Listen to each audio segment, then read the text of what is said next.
Good morning all. ഈ fifth സെമസ്റ്ററിൽ ഞാൻ ഡീൽ ചെയ്യുന്ന വിഷയം CE 307 ജിയോമാറ്റിക്സ്. അപ്പോൾ ജിയോമാറ്റിക്സ് ആണ് ഈ ഫിഫ്ത്ത് സെമസ്റ്ററിൽ എന്ത് ചെയ്യുന്നത്, ഞാൻ നിങ്ങൾക്ക് പഠിപ്പിക്കാൻ പോകുന്നത്. അപ്പോൾ ഇന്നത്തെ ക്ലാസ്സിൽ നമ്മൾ ടോപ്പിക്കിലോട്ടൊന്നും നമ്മൾ കിടക്കുന്നില്ല. ജസ്റ്റ് ഒരു ഇൻട്രൊഡക്ഷൻ മാത്രമേ നമ്മൾ ഇന്നത്തെ ക്ലാസ്സിൽ ഉദ്ദേശിക്കുന്നുള്ളൂ. ജസ്റ്റ് എന്താണ് ജിയോമാറ്റിക്സ്, അതുപോലെ തന്നെ സിലബസ് എന്താണ്, ഏതൊക്കെ ബുക്സാണ് നമ്മൾ റെഫർ ചെയ്യേണ്ടത്, ഈ കാര്യങ്ങളാണ് എന്ത് ചെയ്യുന്നത് നമ്മൾ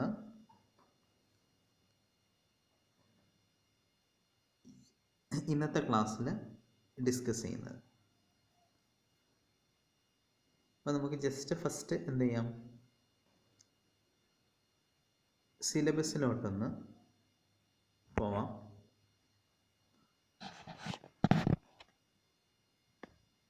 നിങ്ങളെ കോഴ്സ് കോഡ്, ജിയോമാറ്റിക്സിൻ്റെ കോഴ്സ് കോഡ് വരുന്നത് ഇറ്റ് ഈസ് CE 307 ആണ്.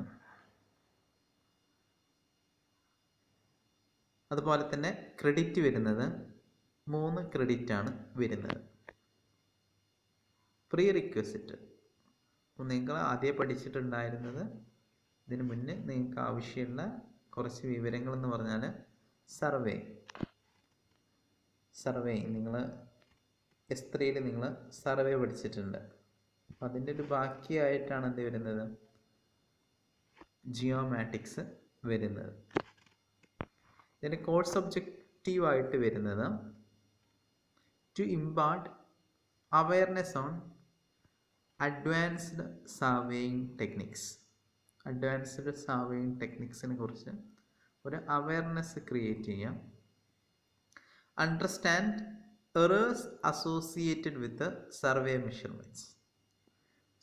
മെഷർമെൻറ്റ്സിൽ വരുന്ന എറേഴ്സ്, അതിനെക്കുറിച്ചൊന്ന് മനസ്സിലാക്കുക.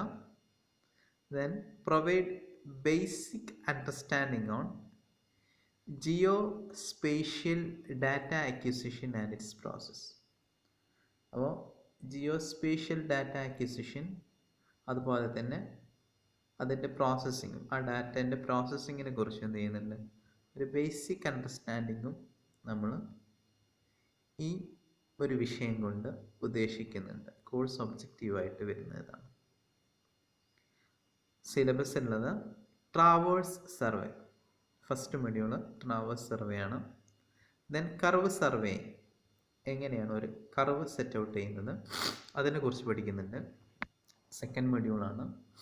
Then global navigation satellite system, third module GNSS. Then global positioning system, അത് ഫോർത്ത് മൊഡ്യൂൾ പഠിക്കുന്നുണ്ട്. Then remote sensing, fifth module പഠിക്കുന്നുണ്ട്. ദെൻ ജിയോഗ്രഫിക്കൽ ഇൻഫോർമേഷൻ സിസ്റ്റം, അതാണ് നമ്മൾ sixth മൊഡ്യൂളായിട്ട് പഠിക്കുന്നത്. അപ്പോൾ ഇത്ര കാര്യങ്ങളാണ് നമ്മൾ ജിയോമാറ്റിക്സിൽ പഠിക്കാൻ, ഡിസ്കസ് ചെയ്യാൻ ഉദ്ദേശിക്കുന്നത്. ഇനി ടെക്സ്റ്റ് ബുക്ക് ഓഫ് റെഫറൻസ് ആയിട്ട് വരുന്നത് ഡോക്ടർ BC പുൻമിയ, അശോക് കുമാർ ജെയിൻ,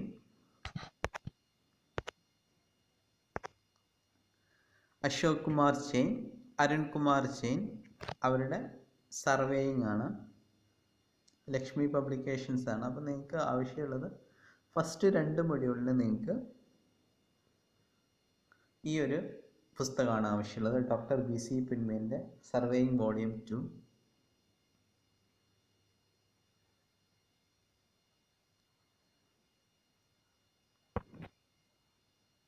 ഇനി നമുക്ക് കോഴ്സ് പ്ലാനിലോട്ട് പോകാം. ഫസ്റ്റ് മൊഡ്യൂളിൽ നമ്മൾ ഡിസ്കസ് ചെയ്യുന്നത് ഇറ്റ് ഈസ് ട്രാവേഴ്സ് സർവേയിങ് ആണ്. നമ്മൾ ഫസ്റ്റ് മൊഡ്യൂളിൻ്റെ സിലബസേ നമ്മൾ ഇന്നത്തെ ക്ലാസ്സിൽ പറയുന്നുള്ളൂ. Methods of traversing, checks in closed traverse computations, balancing the traverse methods. ഇത്ര കാര്യങ്ങളാണ് ഫസ്റ്റ് മൊഡ്യൂൾ ഒരു കുഞ്ഞു മൊഡ്യൂളാണ്, പക്ഷെ നിങ്ങൾക്ക് കുറച്ച് പ്രോബ്ലംസ് ഉണ്ട് ചെയ്യാൻ, കുറച്ച് പ്രോബ്ലംസ് ഡിസ്കസ് ചെയ്യാനുണ്ട്. പക്ഷെ വളരെ സിമ്പിളായിട്ടുള്ള ഒരു മൊഡ്യൂളാണ്. നിങ്ങൾ കോമ്പസ് സർവേ ഒക്കെ പഠിച്ചിട്ടുണ്ടെങ്കിൽ നിങ്ങൾക്ക് വളരെ ഈസി ആയിട്ട് കൈകാര്യം ചെയ്യാൻ പറ്റുന്ന ഒരു മൊഡ്യൂളാണ് എന്ത്, ട്രാവേഴ്സ് സർവേയിങ്. അപ്പോൾ നിങ്ങൾ സെമിസ്റ്റർ എക്സാമിൽ 15% മാർക്ക് ഈ ട്രാവേഴ്സ് സർവേയിങ് എന്നാണ് ഫസ്റ്റ് മൊഡ്യൂളിൽ നിന്നാണ് വരുന്നുണ്ടാവുക.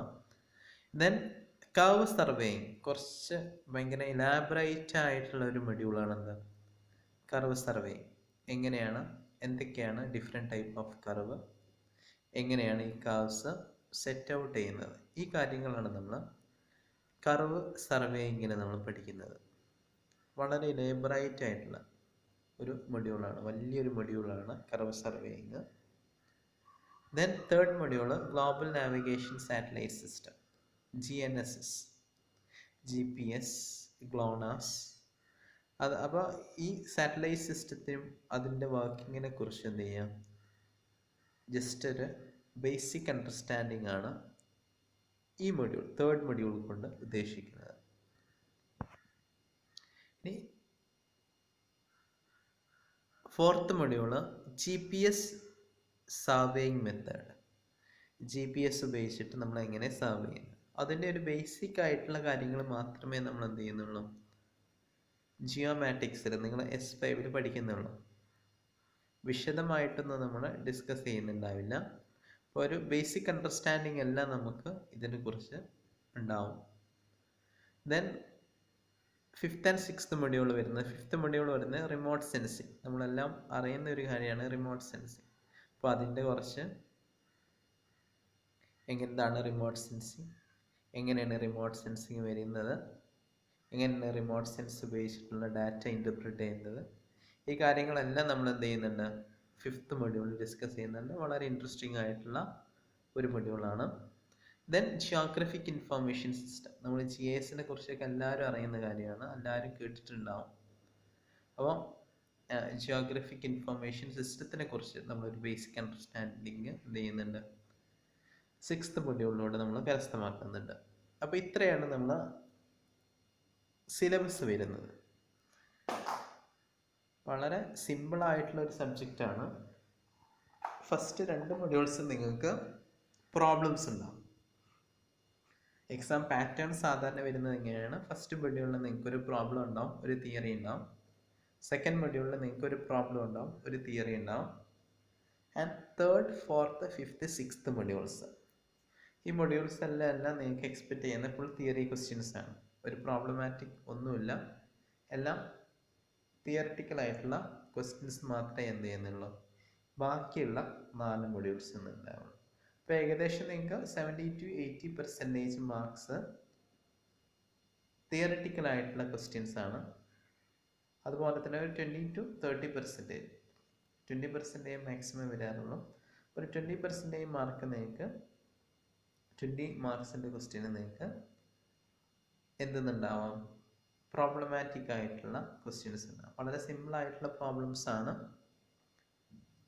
വളരെ സിമ്പിളായിട്ടുള്ള ഒരു സബ്ജക്റ്റാണ് എന്ത്, ജിയോമാറ്റിക്സ്. വളരെ ഇൻട്രസ്റ്റിംഗ് ആയിട്ട് നിങ്ങൾക്ക് പഠിക്കാൻ പറ്റുന്ന ഒരു സബ്ജക്റ്റാണ്. അപ്പോൾ അടുത്ത ക്ലാസ്സിൽ വരുമ്പോൾ നിങ്ങൾ എന്ത് ചെയ്യാം, സർവേയിങ് 1ൻ്റെ ബേസിക്സ്, കോമ്പസ് സർവേയിങ്ങിൻ്റെ ബേസിക്സ് എല്ലാം നിങ്ങൾ എന്ത് ചെയ്യാം, ജസ്റ്റ് ഒന്ന് നോക്കി വരണം. ഇനി നമുക്ക് ജസ്റ്റ് ഒന്ന് ഇൻട്രൊഡക്ഷൻ പറയാം. ഇന്നത്തെ ക്ലാസ്സിന് ഞാൻ ജസ്റ്റ് ഒരു ഇൻട്രൊഡക്ഷൻ മാത്രമേ എന്ത് ചെയ്യുന്നുള്ളൂ, ഉദ്ദേശിക്കുന്നുള്ളൂ. What is geomatics? അപ്പോൾ ജിയോമാറ്റിക്സ് എന്താണ്? ജിയോമാറ്റിക്സ് നിങ്ങൾ ആദ്യമായിട്ട് കേൾക്കുന്ന വാക്കാണോ എന്ന് അറിയില്ല. നിങ്ങൾ മുന്നേ കേട്ടിട്ടുണ്ടാവും ചില ആൾക്കാർ ആദ്യമായിട്ട് കേൾക്കുന്ന ആളുകളായിരിക്കും. അപ്പോൾ നിങ്ങൾക്ക് എന്താണ് ജിയോമാറ്റിക്സ്, എന്തുകൊണ്ടാണ് ഇതിന് ഇങ്ങനെ ഒരു പേര് വരാൻ കാരണം, നിങ്ങൾക്ക് ഡൗട്ട്സ് ഉണ്ടാവും. അപ്പോൾ ജിയോമാറ്റിക്സ്, ജിയോഗ്രഫി നമ്മൾ കുറേ പഠിച്ചിട്ടുണ്ട്. നിങ്ങൾ ജിയോളജി, ജിയോഗ്രഫി, അപ്പോൾ ജിയോ എന്ന് പറഞ്ഞാൽ എന്താണ്? What is Jio? ജിയോ എന്ന് പറഞ്ഞാൽ സംതിങ് റിലേറ്റഡ് ടു എർത്ത്. ലാറ്റിൻ വേർഡാണ്. It is related to earth.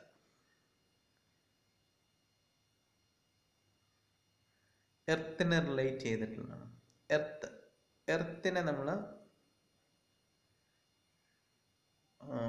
ഗ്രീക്കിൽ അല്ലെങ്കിൽ ലാറ്റിനിൽ പറയുന്ന പേരാണെന്ന് ജിയോ. ഇനി മാത്തമാറ്റിക്സ്. എന്താണ് മാത്തമാറ്റിക്സ് എന്ന് പറഞ്ഞാൽ? It is mathematics. അപ്പോൾ എർത്തിനെ കുറിച്ചുള്ള കുറച്ച് കണക്കുകളാണ്.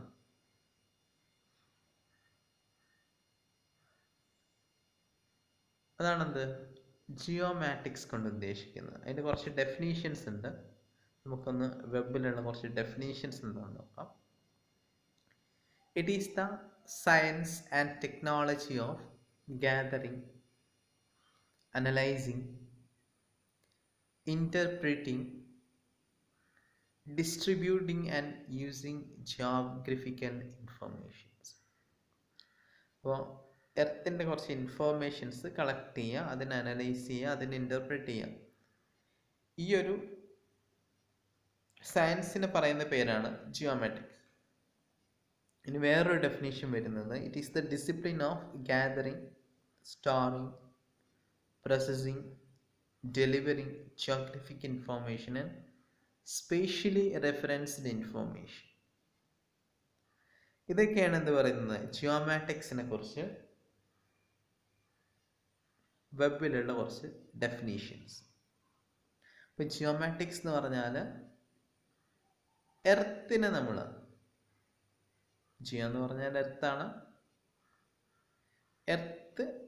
എന്നെ നമ്മൾ പൊസിഷൻ ചെയ്യുക, എർത്തിലുള്ള ഓരോ പോയിന്റും പൊസിഷൻ ചെയ്യുക, ആ ഓരോ പൊസിഷനിലുള്ള ഇൻഫോർമേഷൻസ് കളക്ട് ചെയ്യുക, അത് സ്റ്റോർ ചെയ്യുക, അതിനെ അനലൈസ് ചെയ്തിട്ട് നമുക്ക് ആവശ്യമുള്ള കാര്യങ്ങൾ ഇൻ്റർപ്രറ്റ് ചെയ്തെടുക്കുക. ഈ ഒരു പ്രോസസ്സിനെയാണ് നമ്മൾ ജിയോമാറ്റിക്സ് എന്ന് പറയുന്നത്. നിങ്ങൾക്ക് മനസ്സിലായെന്ന് വിചാരിക്കുന്നു. ജിയോമാറ്റിക്സ് എന്താണെന്ന് മനസ്സിലായെന്ന് വിചാരിക്കുന്നു. അപ്പോൾ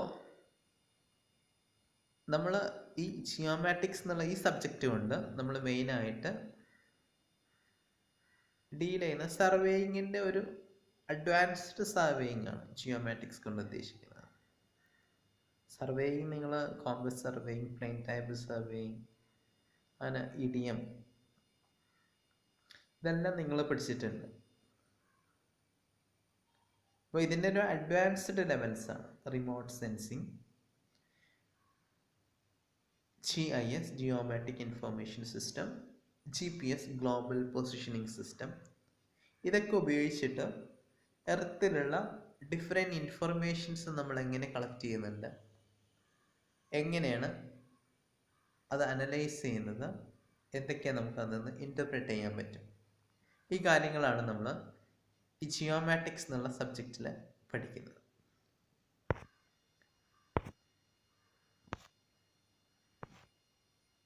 പിന്നെ അതുപോലെ തന്നെ നിങ്ങൾ ഫസ്റ്റ് മൊഡ്യൂളിൽ നിങ്ങൾ റെഫർ ചെയ്യേണ്ടത് ഡോക്ടർ BC പിൻമിയൻ്റെ സർവേയിങ് വോളിയം 2 എന്ന ടെക്സ്റ്റ് ബുക്കാണ്. അപ്പോൾ അതിലുണ്ട് വളരെ കുറച്ച് ഉള്ളൂ, ഒരു 5-6 പേജേ ഉള്ളൂ, ഒരു മൊഡ്യൂൾ അത്രയേ ഉള്ളൂ. നമ്മൾ സർവേയിങ് വോളിയം 2ൽ ഒരു 5-6 പേജുള്ള ഒരു മൊഡ്യൂളാണെന്ന് ഫസ്റ്റ് മൊഡ്യൂൾ, വളരെ കുഞ്ഞു മൊഡ്യൂളാണ്. അപ്പോൾ നിങ്ങൾ അടുത്ത ക്ലാസ്സിൽ വരുമ്പോൾ നിങ്ങൾ ശ്രദ്ധിക്കേണ്ടതെന്ന് പറഞ്ഞാൽ കോമ്പസ് സർവേയിങ്, നിങ്ങൾ കോമ്പസ് സർവേയിങ് പഠിച്ചിട്ടുണ്ടാവും. എന്താണ് ബിയറിംഗ്, അതുപോലെ തന്നെ ഹോൾ സർക്കിൾ ബിയറിംഗ് എന്താണ്, ക്വാഡ്രൻ്റൽ ബിയറിംഗ് എന്താണ്, ഈ കാര്യങ്ങളെല്ലാം നിങ്ങൾ സർവേയിങ്ങിൽ പഠിച്ചിട്ടുണ്ട്. ഇപ്പോൾ കോമ്പസ് സർവേയിങ്ങിൻ്റെ ബേസിക്സ് അത് നിങ്ങൾ അടുത്ത ക്ലാസ്സിൽ, എപ്പോഴാണോ നമുക്ക് അടുത്ത ക്ലാസ് വരുന്നത് അതിന് മുന്നായിട്ടൊന്ന് ജസ്റ്റ് ഒന്ന് എന്ത് ചെയ്യാം, നോക്കി വരാം. എന്നാൽ നമുക്ക് ഇതിൽ പറയുന്ന ബാക്കിയുള്ള കാര്യങ്ങൾ വളരെ ഈസി ആയിട്ട് വരും. അപ്പോൾ നമ്മൾ ഇത്ര കാര്യങ്ങൾ നമ്മൾ ഇന്ന് ഡിസ്കസ് ചെയ്യുന്നുള്ളൂ. അപ്പോൾ നിങ്ങൾ ഓർത്തിരിക്കേണ്ട കാര്യം, ഇന്നത്തെ ക്ലാസ്സിൽ നിങ്ങൾ ഓർത്തിരിക്കേണ്ട കാര്യം ഇതാണ്. ഫസ്റ്റ് മൊഡ്യൂളിൽ നമ്മൾ റെഫറൻസ് ടെക്സ്റ്റ് എന്ന് പറഞ്ഞാൽ BC പുൻമിയൻ്റെ ടെക്സ്റ്റാണ്. BC പുൻമിയൻ്റെ സർവേയിങ് വോളിയം 2. ഫസ്റ്റും സെക്കൻഡ് മൊഡ്യൂളും നമ്മൾ റെഫർ ചെയ്യുന്നത് ഈ ടെക്സ്റ്റുകളാണ്. That is BC Punmia surveying volume 2. അതുപോലെ തന്നെ ഫസ്റ്റ് മൊഡ്യൂളിൻ്റെ പ്രീ റിക്വസിറ്റ് ആയിട്ട് നിങ്ങൾ കോമ്പസ് സർവേയിങ്ങിൻ്റെ ബേസിക്സ് എന്ത് ചെയ്യാം, പഠിച്ചു വരാം. അപ്പോൾ അടുത്ത ക്ലാസ് മുതൽ നമുക്ക് എന്ത് ചെയ്യാം, എന്താണ് ട്രാവേഴ്സ് സർവേയിങ്, എങ്ങനെയാണ് ട്രാവേഴ്സ് സർവേയിങ് ചെയ്യുന്നത്, ഈ കാര്യങ്ങളെല്ലാം നമുക്ക് അടുത്ത ക്ലാസ്സുകളിലായിട്ട് ഡിസ്കസ് ചെയ്യാം. അപ്പോൾ എല്ലാവരും സേഫാണെന്ന് വിചാരിക്കുന്നു. എല്ലാവർക്കും താങ്ക് യു.